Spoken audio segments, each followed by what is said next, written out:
Awesome. We get to film another episode of the Technical Explanation Show today. Today is my second guest from the great state of Texas. Today, I'm fortunate enough to speak with Kim Hernandez. Kim's got a great story to tell. I'm going to let her tell the story. I'm super excited about this. Kim, how are you today? Howdy. Howdy. That's a Texas greeting. Awesome. Cool. So where in Texas are you located? I am located in the small town of Cibolo, Texas. Nobody knows where that is. So I just say San Antonio. It's close. People remember the Alamo. So that's where I'm from. Can't forget the Alamo. And while we're talking about that, Kim, I know I'm almost a week late, but thank you for your service. You're a Marine and a veteran, and appreciate your service. Love your shirt too, by the way. Thank you. I like to represent. Yeah, and you should. I would hope you do. So this all happened pretty quick. I had Rex on the show, and man, that was a fun one. And then he's like, "You've got to talk to Kim," and he kind of knows my passions and the things I get to do in my new role, and that's how we connected. I mean, that was maybe like 2 weeks ago. I think Rex didn't trust me enough. He wanted to see his episode go live to see if I made him look good before he did anything. So, can you tell me, like, how did you get involved in wrestling officiating? Tell me your earliest wrestling memories and those sort of things. Sure. So a little bit of trivia here is Texas was actually the second state behind Hawaii to get sanctioned girls wrestling. So it's been around for quite a bit. And I can honestly say wrestling saved my life. When I was in high school, I was a bad little kid. I was skipping school. I was flunking some of my classes. And the school that I was at had recently started a wrestling program for boys and girls. So one day in the general PE class, we had this weird game that the coach made up. It was kind of like basketball on your knees. So there was a trash can on either side of the wrestling mat, and you had to stay on your knees and you had to wrestle, girls to get the ball into the basket. So, a lot of the girls are not used to being aggressive. And I'm like, get out of my way. So that's where I kind of caught the coach's eye. And I got caught skipping on a Monday. So coach said, all right, I tell you what, I won't write you up if you come to wrestling practice the rest of the week. And I was like, okay, 5 days, I can do that. I went to wrestling practice that afternoon and I got my butt handed to me. And it was a very humbling moment. Like, okay, I'm not as tough as I think I am. So I continued to go back the following days, and I just fell in love with it. I fell in love with the grit, the grind, the camaraderie, and the fact that everybody was, suffering together. So soon after that, I was like, okay, I'm in. Where do you want me to go? Unfortunately, under the circumstances that I joined the team, he set me up to wrestle a weight higher, which in Texas, because we have sanctioned girls, we had 10 weight classes. So I had to wrestle a weight higher than what I really was, because that's a spot that he needed filled to have a full girls team. So my first year, I was dealing with mamas that were about 10, 15 pounds bigger than me, and it was not fun. So I finished out that year. I didn't do so well, but I made a commitment to myself to, one, continue passing my classes so I could wrestle. But I decided to start doing club events. And at that time, there was only one wrestling club in San Antonio. And it's a small little world, but one of the coaches from Texas that now is a head coach for the wrestling team, her and I would be wrestling partners together. So I started doing club. I came back my following year, and I was allowed to wrestle off for the spot that I normally would wrestle in. And it was a 10-second pin. It was amazing because, coach was like, well, somebody's been working in the off season. And sure enough, that's how I started in wrestling. It was a little upsetting at first. It wasn't that big. It wasn't that well known. So whenever we had the normal season, we normally wrestled the same 3 girls over and over again. And every now and then we would have exhibition matches where the girl from the weight class below would wrestle up, or we would wrestle up, just so we could get additional time on the mat. Wow, it's a lot to unpack there. So that game, at least in Ohio, we play that. We used to until people started getting hurt. We called it Does it mat have a ball. name? Mat ball. We just called it. It's just insanity. It's just people on their knees tackling each other for a ball. And we found out that's a really good way to get hurt and not a good way to like learn any really wrestling skills. So I think we retired that game when my dad was a coach, and that was about 20 something years ago. So there's that. But that's interesting. So you said, wrestling saved your life, that's a strong statement. And from what you said, I can see that. Do you think if you wouldn't have made that commitment to go like a week of practices, things might have turned out differently? Because that's not the first time I've heard a women's wrestling coach. Sorry, sometimes I forget if I'm saying ladies, women's. I think we can all agree they're women. So we'll just go with that. But that's what they say. They say, just give us a week. And if you don't like it, no harm, no foul. And if you do, you found something that maybe you like. Do you think that week time period was where you kind of needed to figure things out? Absolutely. That week is what it took. And, a week is not really a long time at all, but in those formative years as a, preteen or a teenager, there's a lot of paths in life that we could take. And wrestling taught me it taught me physical fitness. I don't think before then I had ever sweated a drop in my life from physical activity, which I still practice to this day, being active. But in addition to that, it showed me a lot of discipline to make weight, to be mindful of the nutrition that I put in my body, to take care of myself and take some rest days. And then it also taught me the discipline to finish my studies. It's not okay to just pass. It's okay to be on the honor roll. Some of my teachers that I had in high school, it's like, you went to, a D+, and then the next semester you're on the dean's list or the honor roll. Like, what happened there? And I'm like, wrestling happened. You know what? I appreciate you saying that. And I don't want to say that this is your case because I don't know. It sounds a little bit like it, but I get to coach at a school. I coach junior high, but I help out with the high school. And it's a small school. There's less than 200 kids in the entire high school. So it's tough, right? But every year there's always a kid that we always say, you know what? This kid needs wrestling more than wrestling needs this kid. They need that structure, and they need to be in the wrestling room for 2 hours after school, and on the weekends, take a trip with their friends to go compete, even if they're not competing. They just need to be around structure, and they need to maybe be around some positive role models and learn all those things that you said that you did.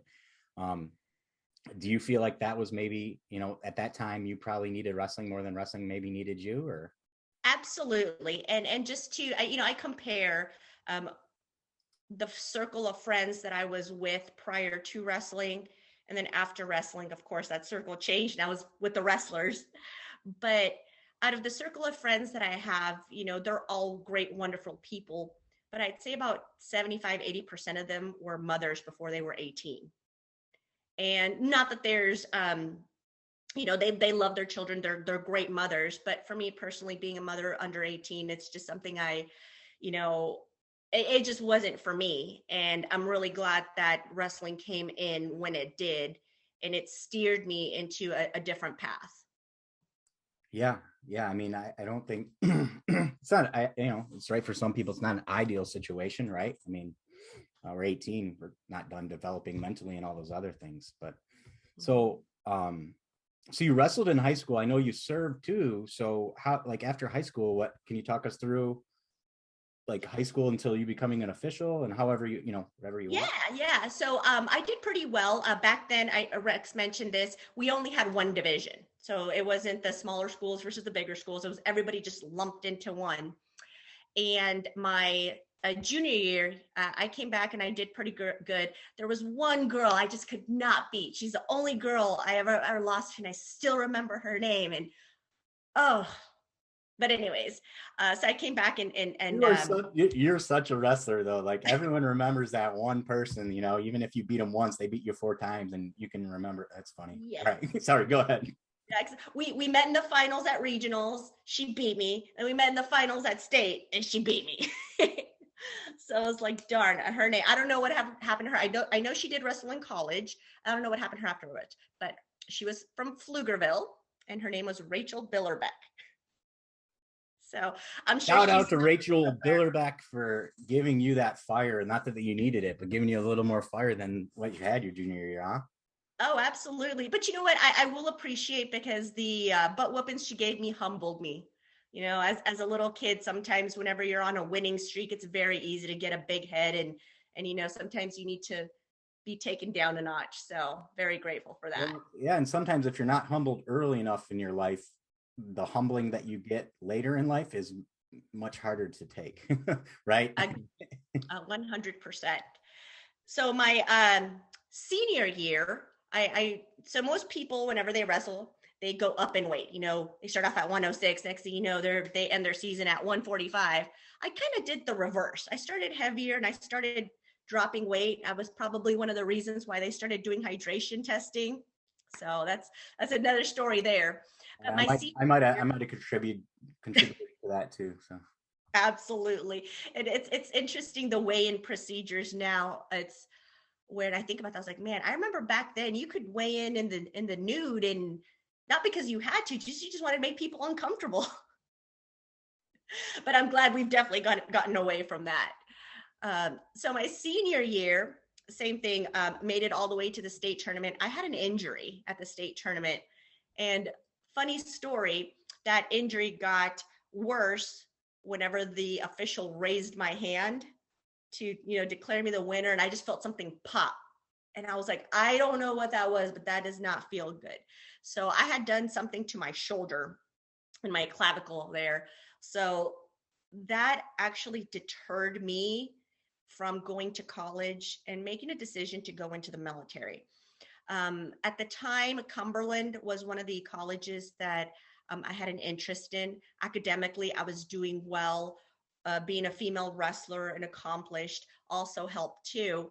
But then that fear, that creeping thought came into my head. What if you get injured at college? What happens then? Is this place going to be cold? Because you don't like the cold.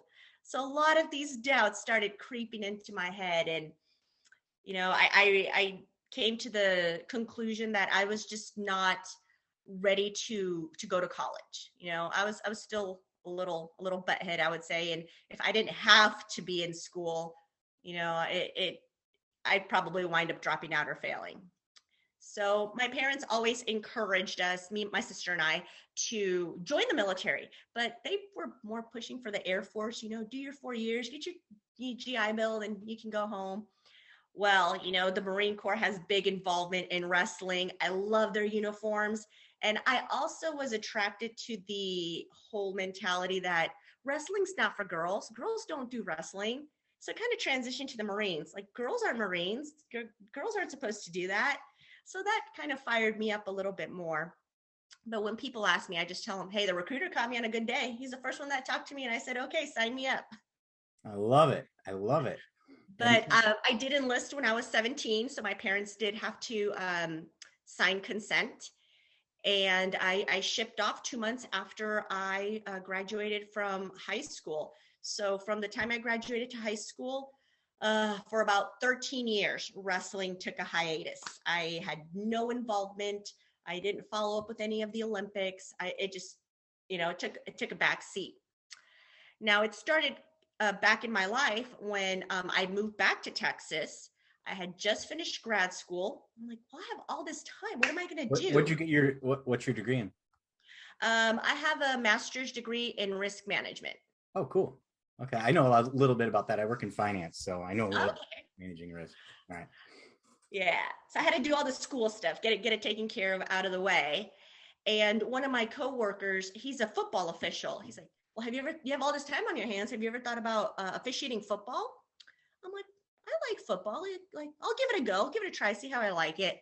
So I was the worst football official because I was ball watching. I wasn't watching my keys.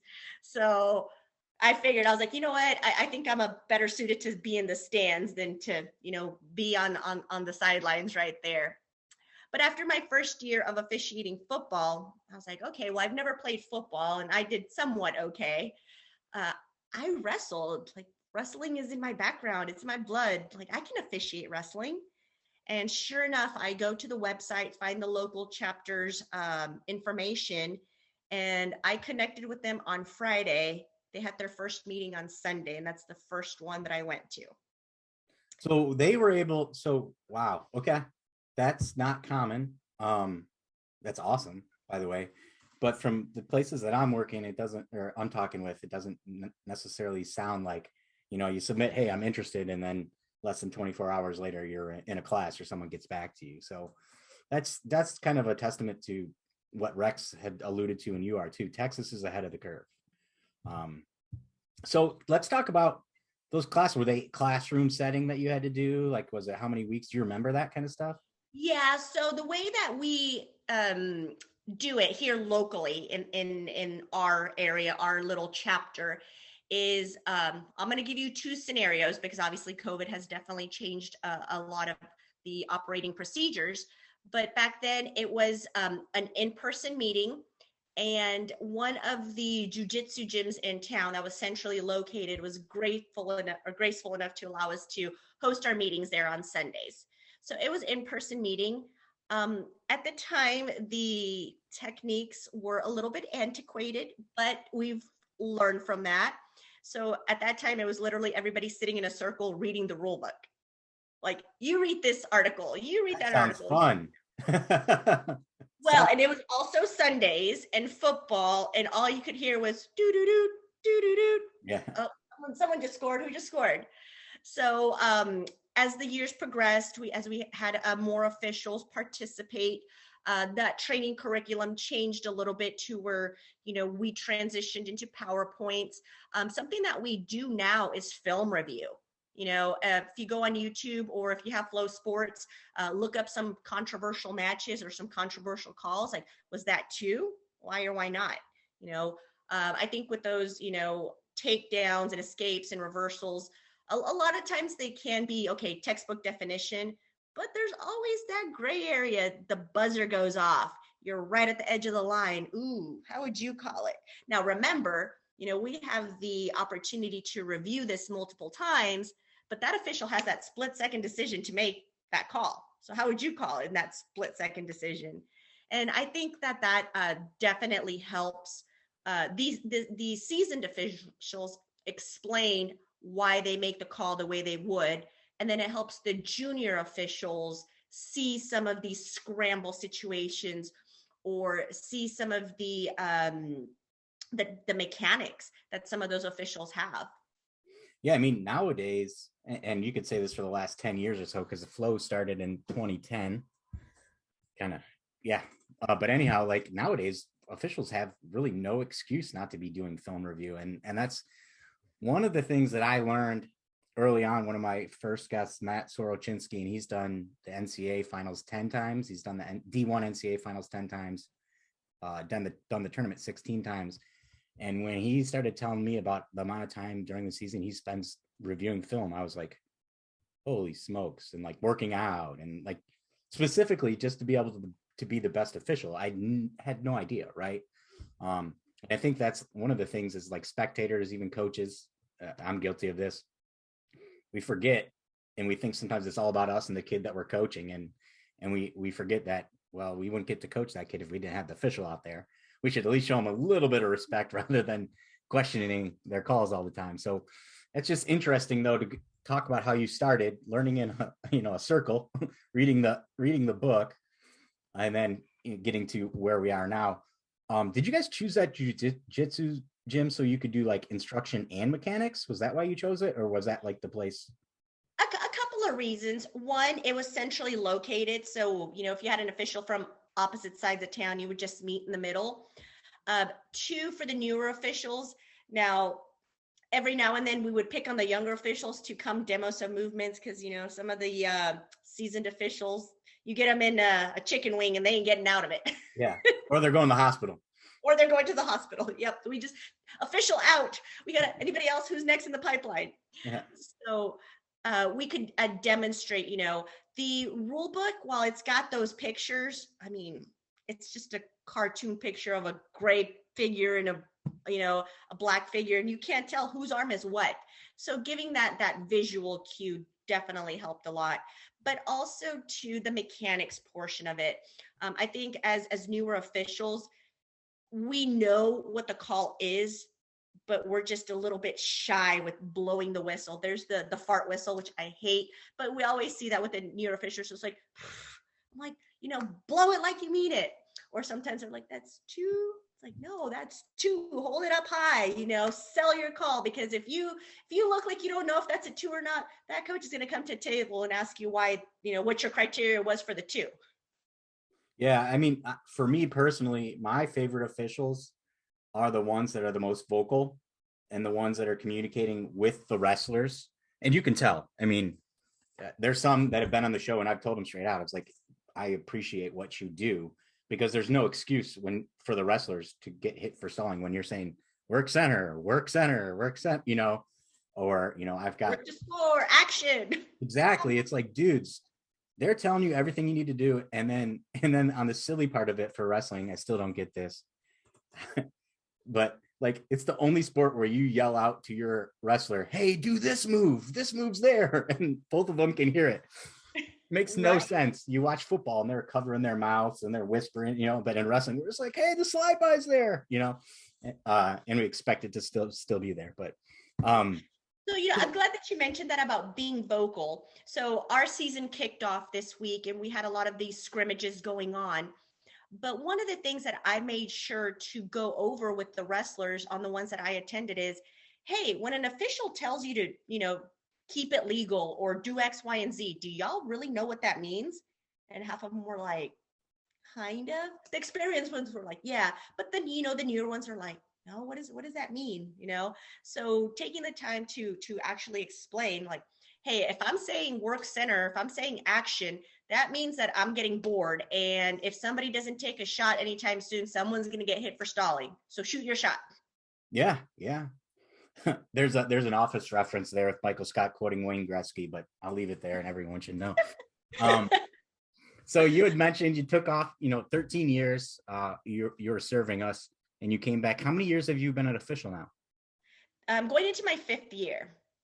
So why I did that is because I wanted to set this up. So in 5 years since you started becoming an official, you and several other women hosted and officiated the first ever all women's referee squad at a tournament. So I want to hear about that because Rex sent me that picture and I forget where I was, but I was with my girlfriend, I remember. And she says she doesn't watch the sports.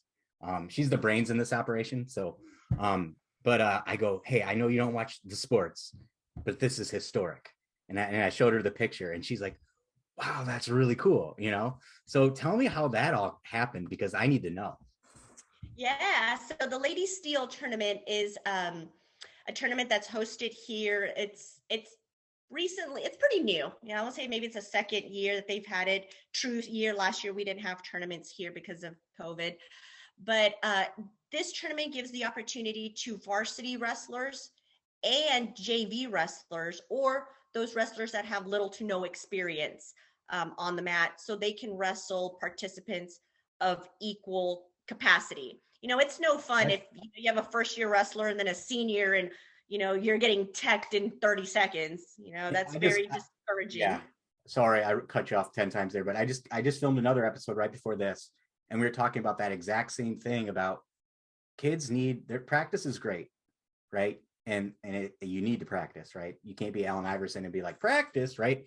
But if you're a brand new wrestler or a 1 or 2 year wrestler and it's your first time wrestling in front of, let's say, 100 or hundreds of people, everything that you learn in practice goes out the window. You're just trying to survive, especially if you're a little intimidated or maybe you're still too timid or you're not the most physical lady or boy there. It just goes all out the window until you get accustomed, being in your two-piece or your singlet, especially if you're new, you're not used to that. And then mano-a-mano competition, right? I mean, and you're 14, 15, 16, 17, 18 years old. Think about it. Not everyone has that mindset, especially if you don't start early. So that's really cool about that tournament. So sorry, please go on into what we're really talking about, the historic event.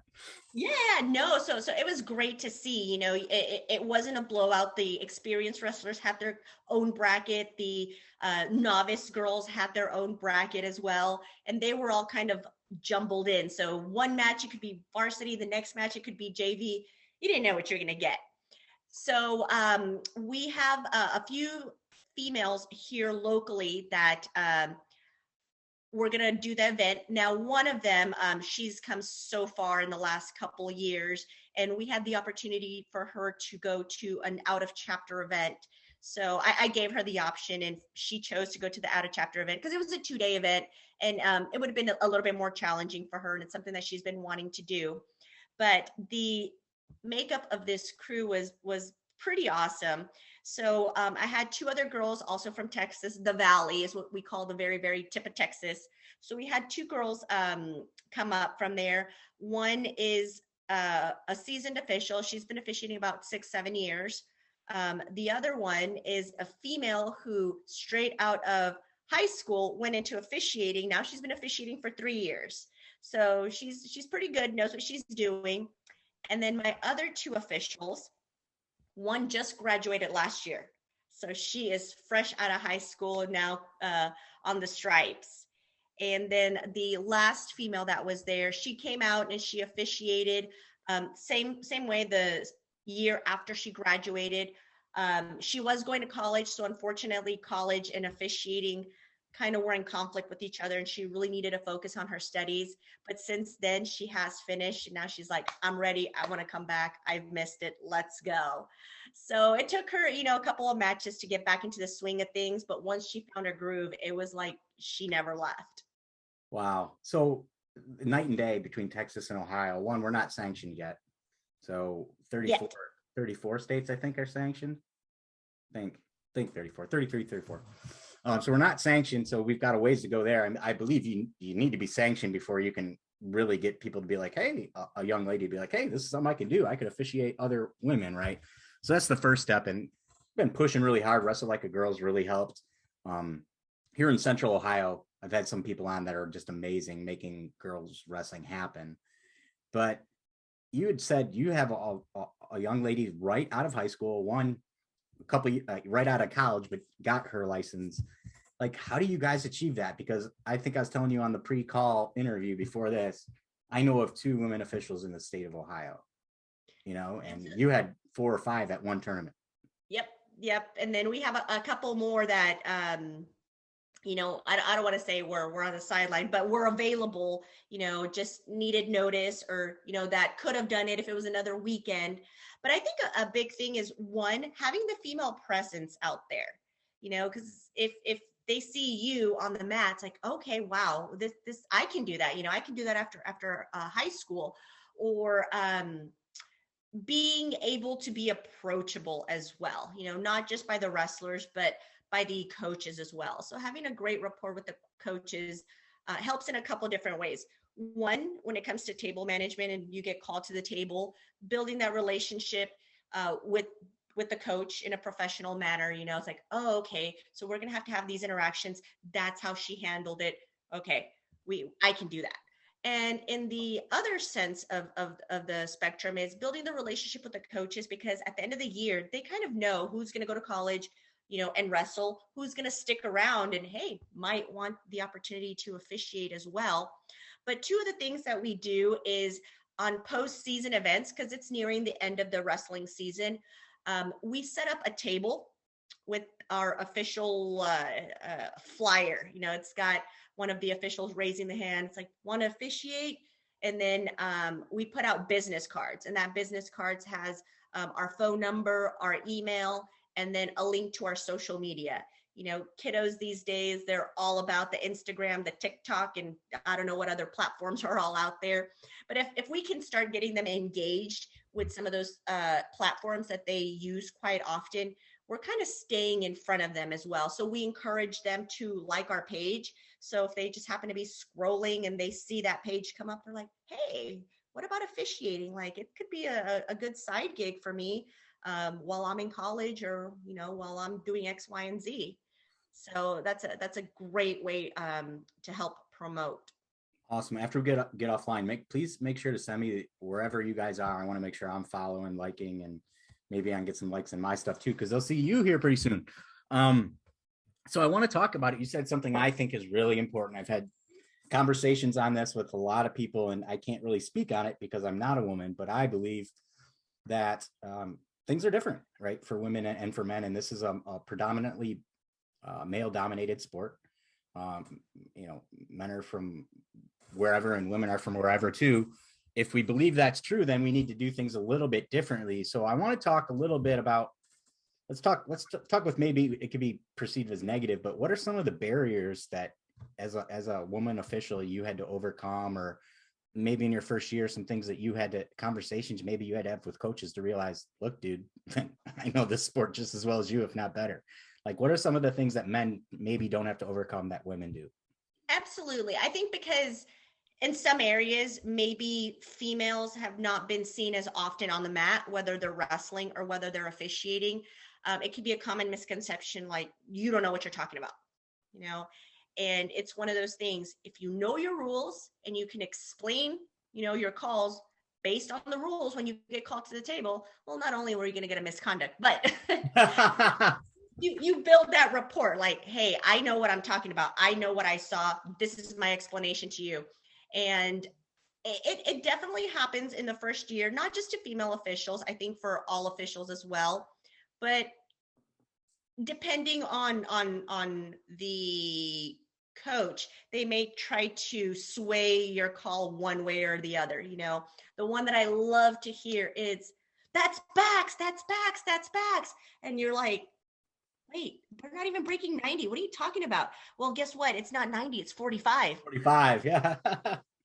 So it's like, but he was breaking 90. And I'm like, you're right. He was breaking 90 all day, but guess what? That's not criteria. Sorry. Oh, wow. I feel bad for that guy or those officials. Yeah.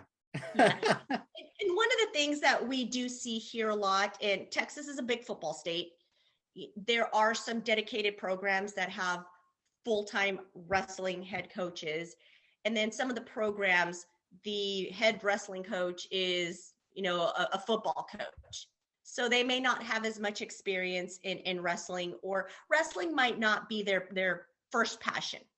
So sometimes you can kind of see that, and it's very unfortunate, but at the schools are working with what they have, and I'm just thankful that they have a program and they're giving the opportunity to some of these kids, even if the kid only knows one move.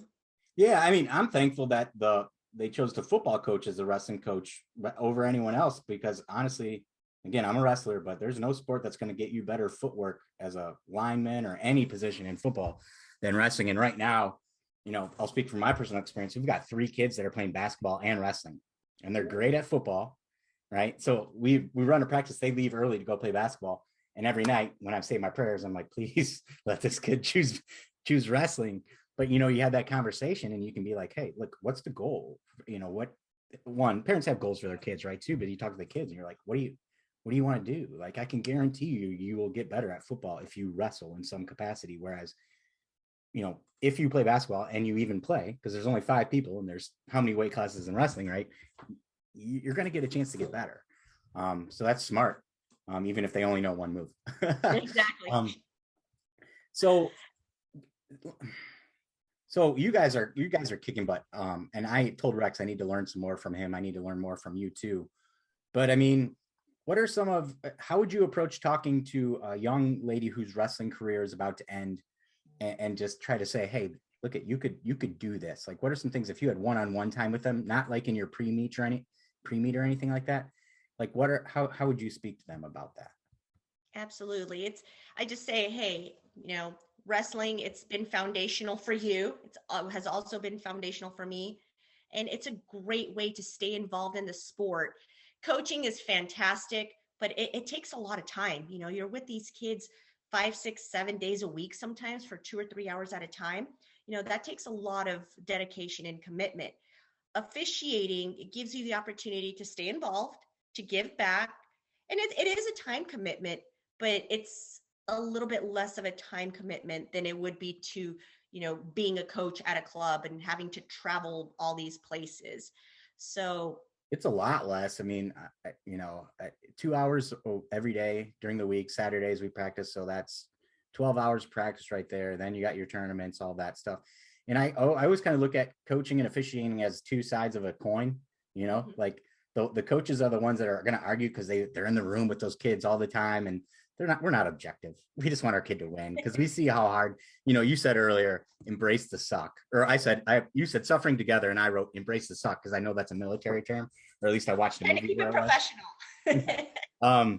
But it is, but we need both sides of that coin. So I like how you put that there, because when you're younger, you really are, especially nowadays, thinking about time.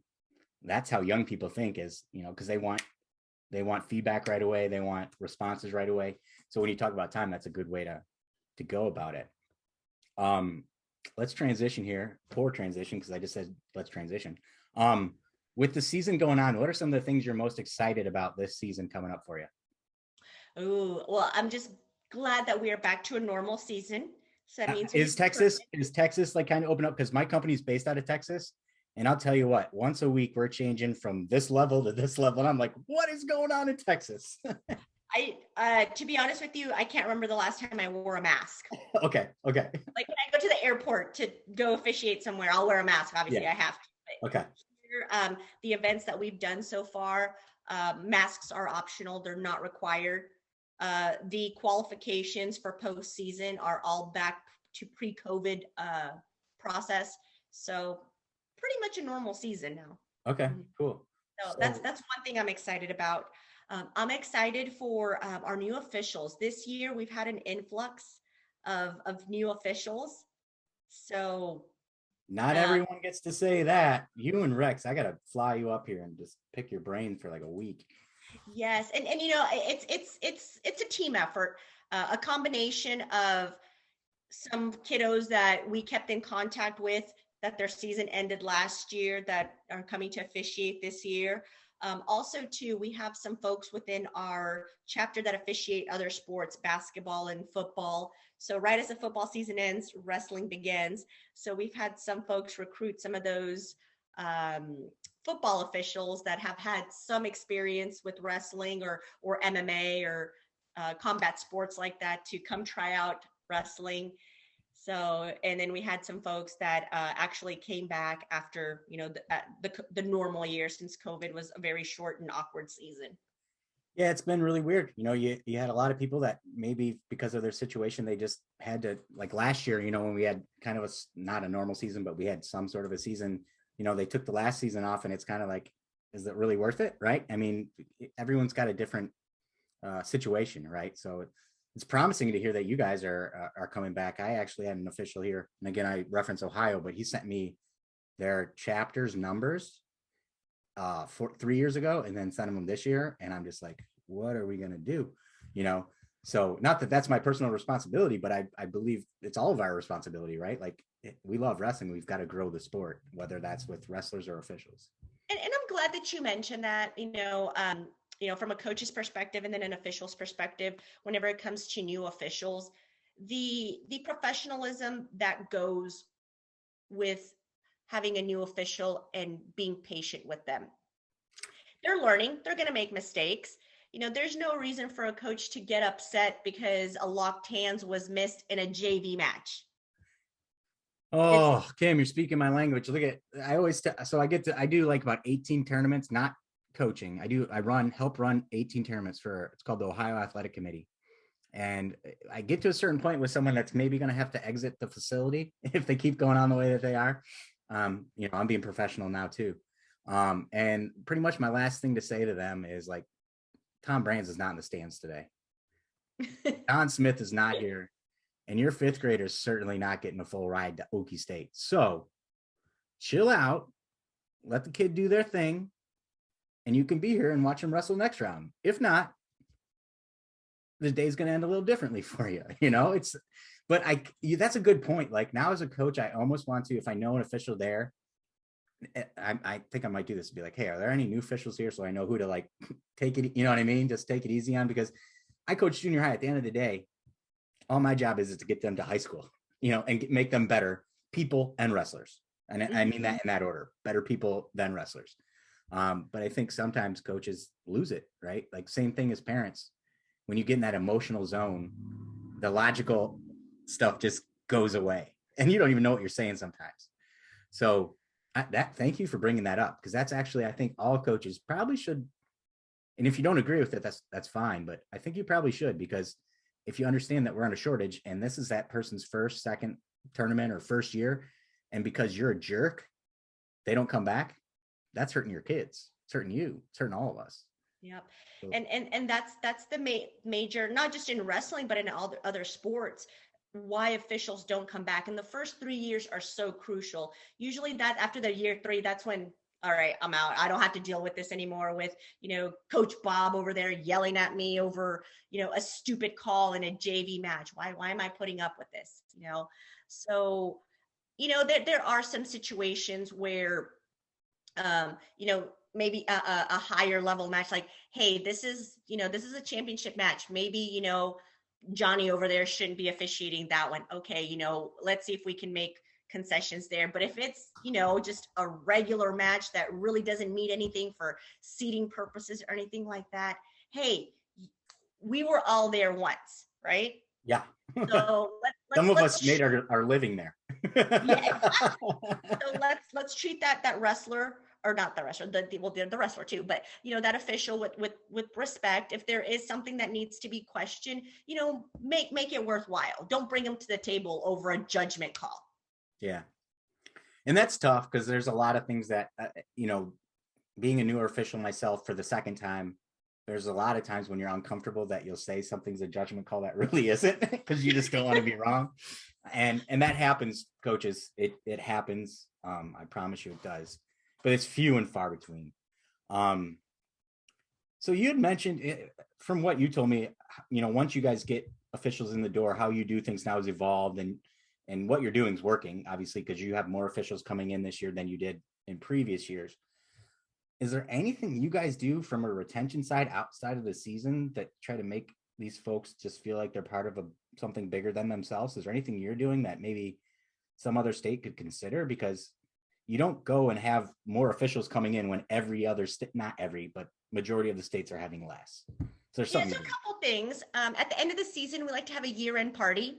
That way we can, break bread together, talk about the season, and a lot of us throughout the year will stay in touch. Maybe we'll see a video. Hey, how would you call this? What do you think about this situation? But not as close as we are during the season, because we see each other every weekend.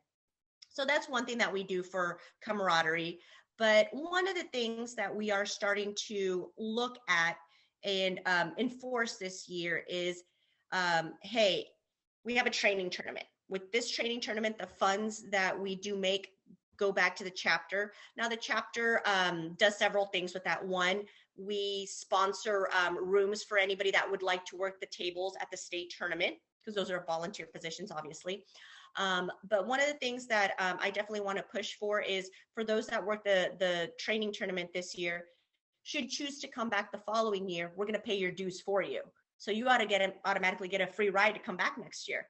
Yeah, that's awesome. I think, so I always talk about removing the barriers now, especially with the younger people. Like, I was in marketing for a little bit. I'm in sales now, but what we do know about people is if it's a what we call a friction experience, and it's harder to do what you want to do compared to a frictionless. So let's just talk about probably using any government runs the website, right, and trying to get something done, and then shopping on Amazon. There's something, those two are not like the other, right? So, but I'm not just talking websites. You need to do those things where, let's face it, cost, dues, the cost of being trained to become an official. Uniforms. Yeah, exactly. All of that stuff for a young person, a college-age person, that's a lot of money. I mean, it's a lot of money, for someone like you and I that, are established and everything else.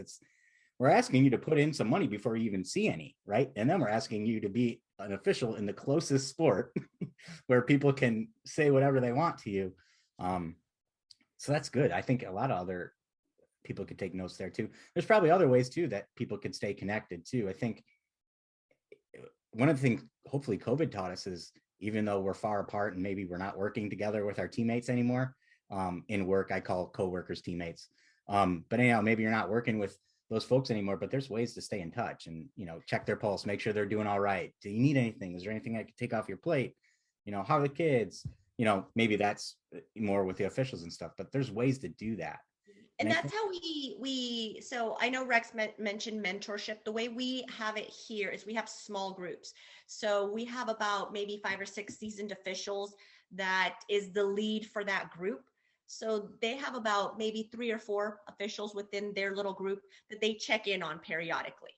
So that way each official is being communicated with by a seasoned official, and that's kind of their first level go-to in case they have any questions. How do I fill out this pay form? How do I accept or decline an assignment? Hey, I have a question on the rule. Can you help me out with this? So it's kind of like that military fire team lead approach where, okay, we're I know nothing about that. You have to explain that. I'm a civilian over here. That's a small team. So it's kind of like, just like I explained, you have your 4 main leaders, and each leader, supervises a team of 2 or 3. So that way that they have their go-to person. Gotcha.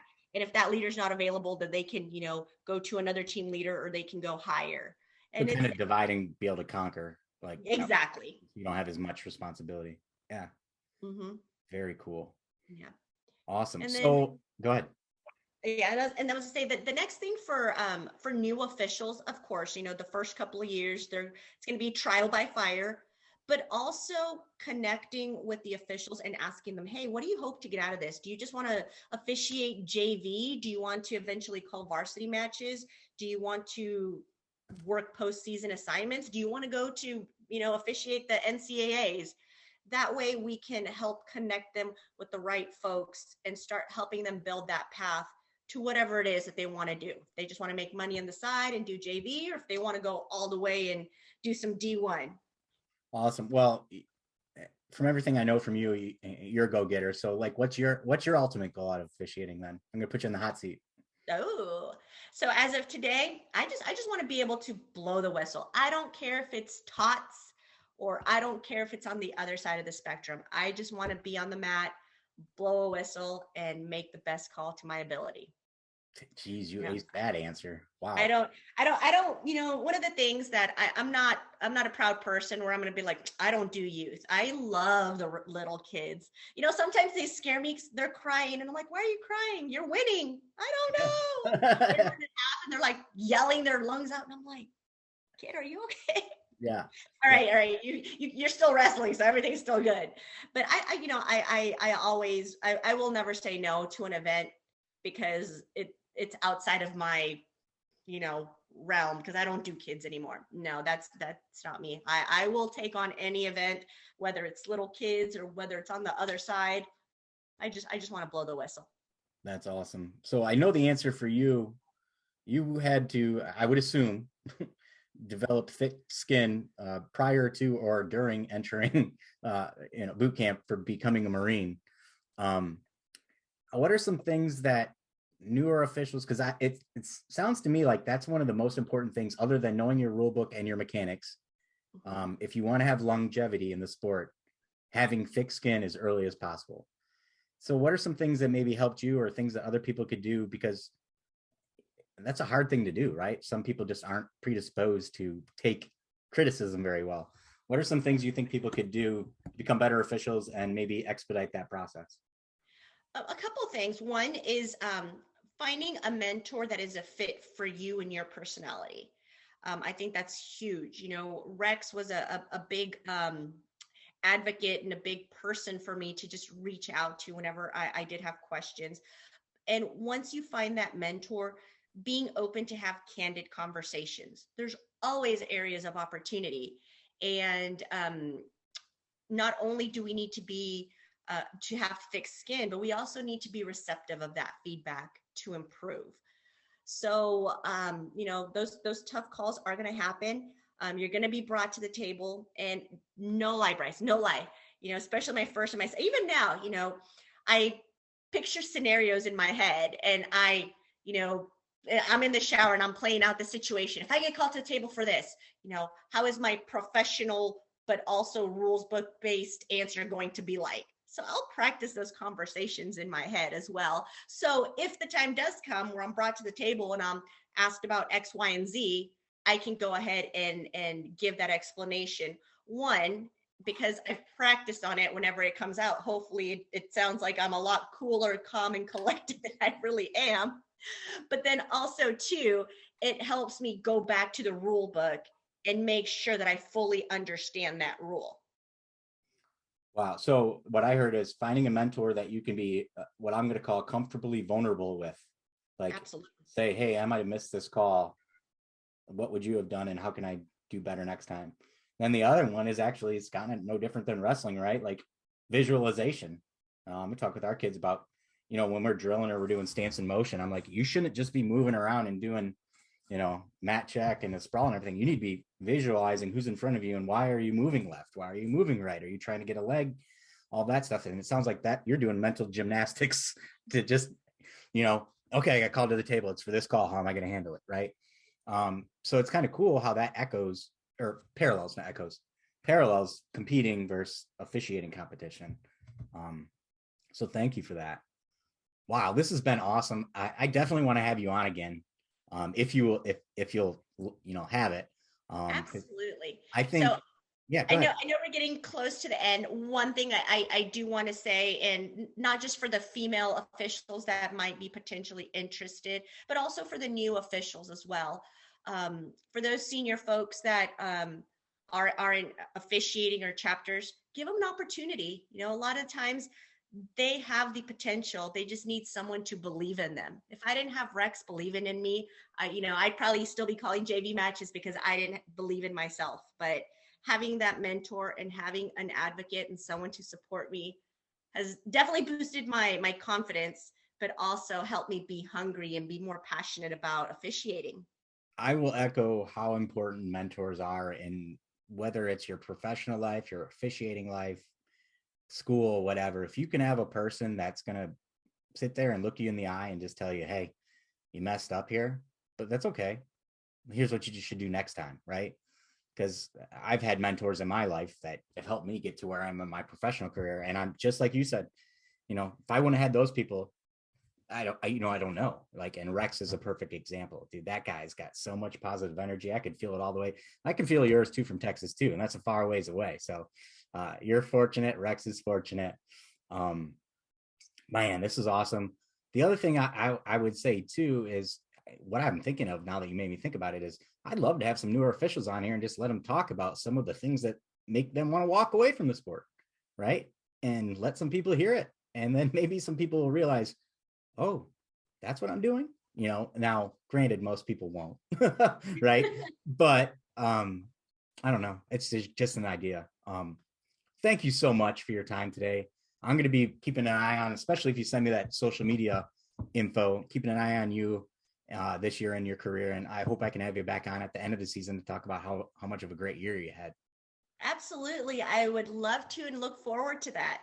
Hey, can you do me a favor, stay on after I stop the recording so we can just catch up and go over some housekeeping stuff, and then I'll let you go, okay? Absolutely. You got it. Thanks.